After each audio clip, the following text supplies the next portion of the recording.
Like Lucy said, Caitlin didn't have her best quarter on Sunday, and Kelsey Plum, who holds the record, actually tweeted at her before that and said, "Congratulations on the record and really your entire season. I appreciate what you do for the game. Much respect and love. See you at the next level, hopefully sooner than later." Caitlin proceeded to not score the 8 points she needed to beat the record, and then Kelsey Plum quote tweeted and said, "My bad, next game." And you got that Mulkey saying that nobody on her team shoots 40 times a game. Actually, you know what? This is a good segue because there's something I've wanted to talk about here. Cheryl Swoops, women's basketball legend, has been starting a lot of beef with Iowa fans, Caitlin Clark fans, coming out. This has made me so upset, but it was like a few weeks ago, just come out and being like, Caitlin's doing this in your 5th year. She's had all this extra time. She's got 40 shots a game. Just some of the same narrative we've heard from Kim Mulkey and other coaches around the country, which I don't understand why you hate Caitlin. She's amazing for the game. She's growing the game. She's amazing to watch. Caitlin's in her 4th year. She lost time because of COVID. She's doing this, if she had had that full season to start off her career, she would have done this faster and more impressively. It's one of these things that's been weird to watch, and I know I'm so biased because I love her so much, but I'm like, how could anybody hate her? And it makes me so angry that people aren't rooting for her. She's amazing. You say it's weird to watch, and to me, it's something I've gotten tired of over 30 years, where athletic greatness, the way that we cover it now, is so poisoned, contaminated. You got to have takes that basically anyone who's doing anything great is going to be inundated with haters. Look at what's happening all around Shannon Sharp and McAfee and who it is that gets mad about what's happening around Shannon Sharp and McAfee, how much criticism arrives in all sorts of forms in our industry because someone is climbing in a way that makes others uncomfortable and is obvious. I will tell you this, Stugotz, because I mentioned it yesterday. Nick Wright is going to get and should get an enormous amount of money from Fox. One of the great joys for me of watching his ascent from Kansas City radio, Stugotz, he's at the parade hugging everyone before it becomes tragic. From Kansas City radio, no one gets to make this rise, and the zig that he has done while everyone else is zagging is simply to believe in LeBron James and Patrick Mahomes during this time because everyone else is figuring out the ways to try to tear them down and tell you, he's not Jordan, he's not Tom Brady, and therefore he's not as great as you think he is. Caitlin Clark is not who? Who are we putting her up against? Because you can say compiler 5 years if you insist on hating. She hasn't played 5 years, though. That's literally a lie. No, but she got the extra year. So there is something going on in college sports where 23 and 24-year-olds are playing against 18-year-olds. Yeah, she's in her 4th year. Right. She has the opportunity to stay for a 5th year after the season. God, would I love for her to do that. But I don't believe she's going to. Just listening to her press conferences, how she sounds after games, she's been very open about, I'm treating this season as it's my last. So she's not taking that extra time. It's just wild.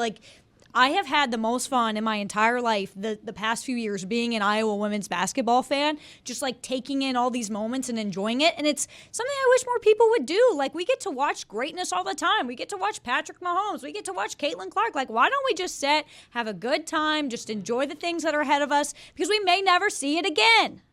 Boom. But then, Lucy, you see Iowa fans making T-shirts that say "Don't be a Cheryl," disrespecting one of the legends of women's basketball, and you see how, maybe she was wrong, Cheryl Swoops was wrong in the number of games that Caitlin's played, but it does become a situation where now you're minimizing the achievements of a woman who was a pioneer in women's basketball, and I think you can't take Caitlin Clark out of a wider conversation about how women's basketball in general is covered, especially from the angle of race and the angle of sexuality and all of the things that we've talked about on the show 100 times. But I think that is also part of the story here. Can we discuss this part, though, Stugotz? When you have a pioneer, worth celebrating, where it's not just that she's great, it's that everywhere she pops up now is an event. The idea that we're talking about $10,000 courtside seats for something in women's basketball is a seminal, symbolic achievement. It's great. And you can tear it down.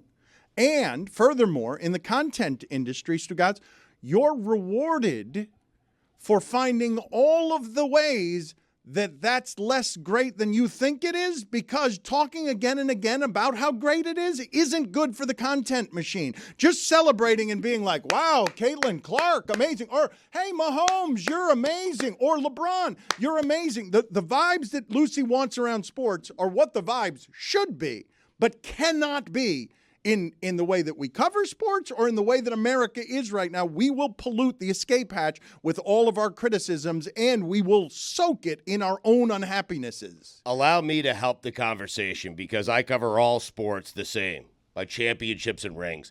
Caitlin Clark has to win a championship. You cannot go down as Big Ten championships. she has to win a national championship. Let my boy cook.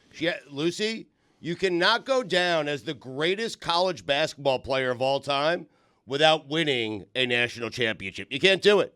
You cannot do it. And Caitlin Clark, who is generally considered the greatest player to ever play women's basketball, she's not. You cannot do that without winning at least one title. This is her last opportunity. She's going to go to the WNBA. She should go to the WNBA. But if she doesn't win a title, I'm not certain she'll be in my top 5 college basketball players of all time. How about that?